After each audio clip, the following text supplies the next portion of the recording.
तहसीलदार साहेब आपल्याला किती वर्ष झाली आता वाशीला? सर 2 वर्ष झाली, बरोबर आहे. आता पीक विम्यामध्ये जर इतकी जर तफावत असेल, शेजारच्या बॉर्डरच्या गटाला 20,000 मिळतो ना, आमच्याकडे 500, 700, 2,500 आणि 2,000, हे कसं काय असं इतकी तफावत कशी काय? सर मी बघून घेतो. नाही, बघून घ्यायचं म्हणजे अहो सर, लोक आत्महत्या करतील, बघून घेतील काय? तुम्हाला आतापर्यंत बघितलं नाही तुम्ही? गोंधळ सुरू झालाय, आंदोलन चालू होतील, हे बघितलं नाही का तुम्ही?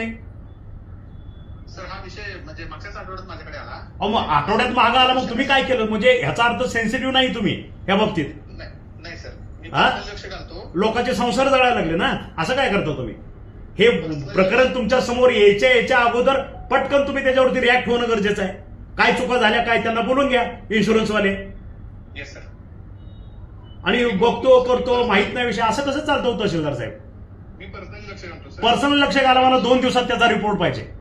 हो सर. लक्षात, त्या इन्शुरन्सच्या यंत्रणा बोलून घेऊन काय करेक्टिव्ह मेजर्स घ्यायच्या त्या ताबडतोब घ्यायच्या.